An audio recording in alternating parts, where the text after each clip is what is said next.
Hey, what's going on, everyone? It's BDF44 coming at you with another video. So I'm gonna step away from basketball for just a bit, talk about something else that's going on in the world that I appreciate. But I'll get right back to basketball, of course. I just slap everything together. I want to talk about what's going on with AMC and GME and all of that stuff as it pertains to what I'm seeing around the community. I'm not a financial advisor or anyone that can tell you anything about how best to invest your money. I know what I'm doing and I believe in it. So if you want to do your own due diligence and find your own course, this is how I'm going about it. So that's what I would encourage all to do is whatever is best for you. But as far as I'm concerned, I'm watching what's going on around the community, the YouTube community. There's a lot of individuals, and I mean a lot at this point, who have made a name for themselves, talking about the stock, keeping others informed about the stock, promoting every bit of the news that's coming out, and just keeping people abreast on various angles that have to do with the stock. You got some dudes that pay attention more so to keeping others inspired. You got some people who focus in on the technical side of things. You got some people who kind of are more so there to bring others together, and then you got some other guys who focus only on the due diligence aspects of things. They don't really look at those swiggly lines, but they more so pick apart what's going on around things and some of the things that's going on underneath. And you got people who are coming around saying that they are insiders and that they have information that the rest of us don't. And it's just so many different voices that all claim to be apes. And I pay attention to quite a few of them. This weekend, this particular week, out of the main ones, a good portion of them committed to kind of pulling back. Different reasons, though. Oh, I'm going to change to another channel. Oh, my channel's getting kicked off randomly. I'm dealing with this, so I got to step away. Oh, we've said too much about the AMC. You know everything already. We don't want to oversaturate. Oh, I'm getting to a point where I just don't want to talk about this anymore. They all have a different reason for why they want to retreat and stop talking about this thing at the same time. Valid reasons, not so valid reasons, it's all there just the same. Where there's smoke, there's fire at all times. I always believe that. I don't know what's going on, but I do believe that they've been coerced into pulling away. Maybe for good reasons, maybe because of pressure. I don't know, but it seems like this is a united thing to just move back. And I know that they've been getting attacked quite a bit lately. Some of them have been bribed. Some of them have been, like as I said, they had their accounts cut off at random, with little to no explanation in some cases. So I know pressure has been applied. And a united retreat tells me that they're reacting to something.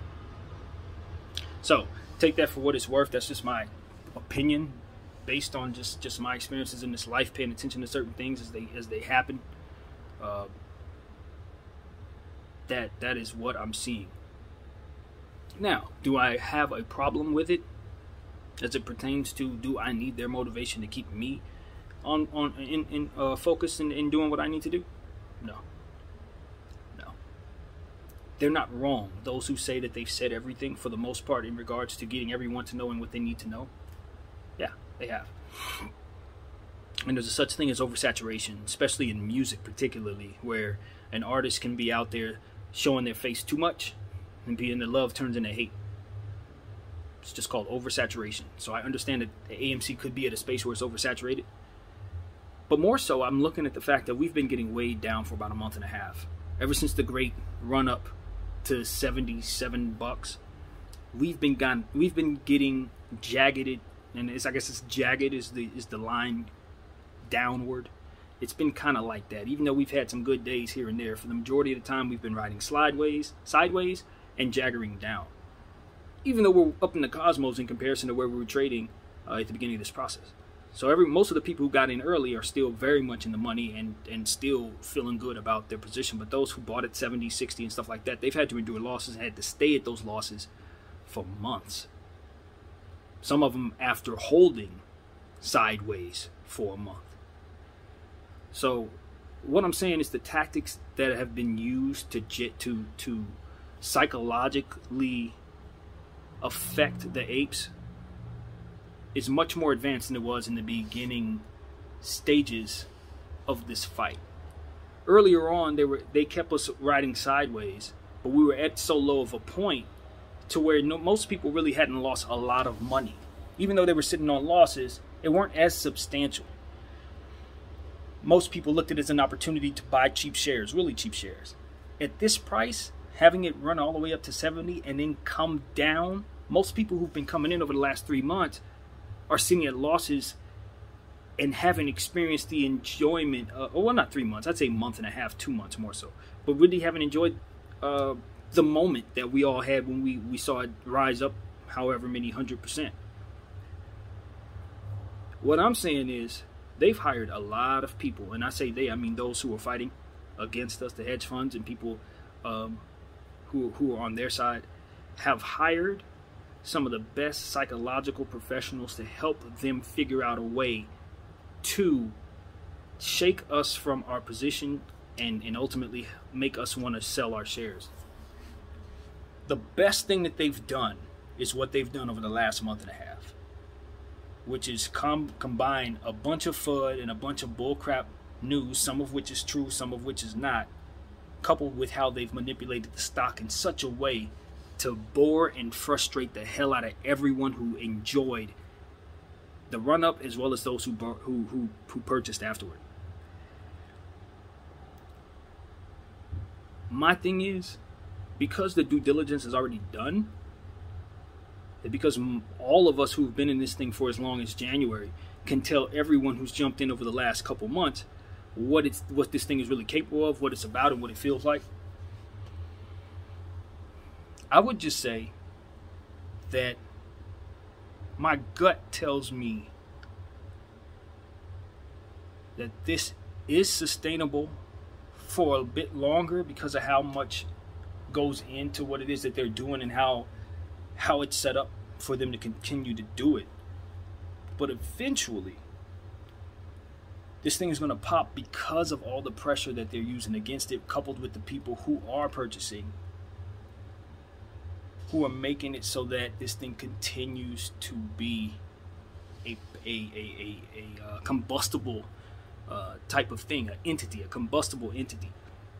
What I'm saying is, even though they can do all types of things to, manipulate the stock, and the price isn't going up, it's going down.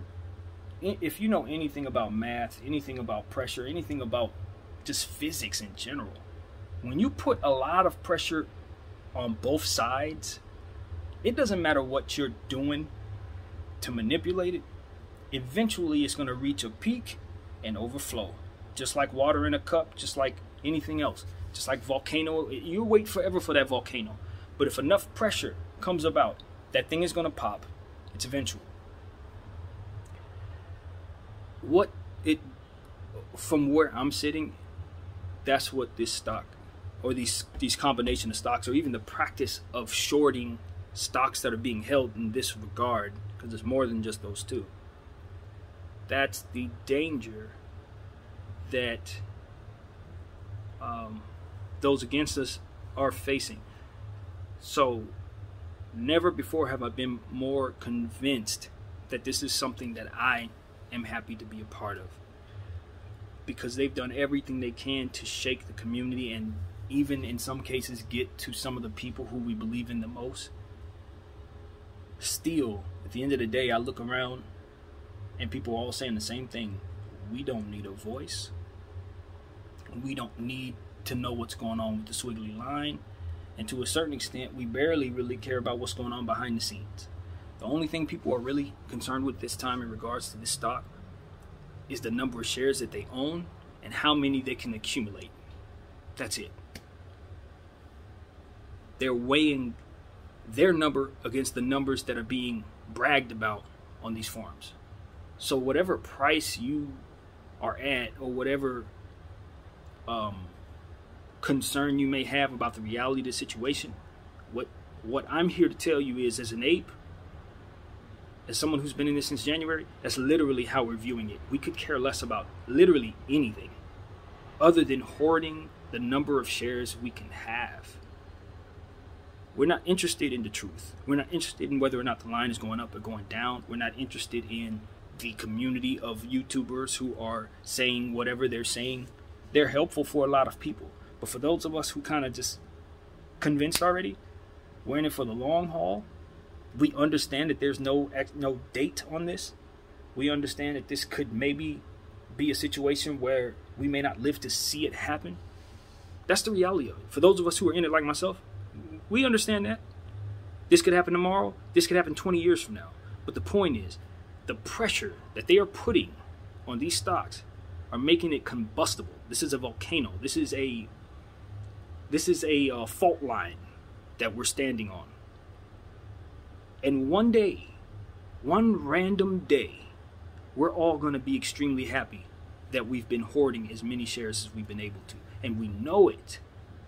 Literally know it. It's not about anything else. It's about sheer and utter conviction, and being convinced. And for me, it's because I understand that the person to the left of me and to the right of me is just as obsessed with their share count as I am. Whatever price, you could run it down to 25 cents. We're gonna hoard. Run it up to 1,000. We're gonna do everything we can to afford as many as possible. We're gonna buy fractional shares to try to build our way up. It doesn't matter what price it is, because we understand it's going to the moon. So whatever price it is, we're still going to want to see our share count increase from person to person to person to person to person. Millions and millions of us believe in this to that degree that we're sitting with money in our accounts that we cannot touch. Not even looking at it as money, just as share hoarding entities. And we're obsessed with them. We want them. We crave them. So no disrespect to any YouTuber who's backing up or anyone who's trying their best to stop this from happening. I just want to have as many shares as I can have in my lifetime. I do not care, because I look at this as the most important 401k account any human being can ever invest in, because it's going to bust one day. Not 20% gains, not 100% gains, but actual ridiculous bust one day. And when it does, our lives are different. All of us. Whatever day that is, our lives are different. So YouTubers, do whatever you got to do. The community, just like me. Hedge funds, you have no hope. No disrespect to anybody who's going to be negatively affected by this, but this is done. This is over. However it goes, however long it takes, I'm in. And I'm not asking anybody to be in with me, because I don't have to. They're already here. My name is BDF44. I'm out.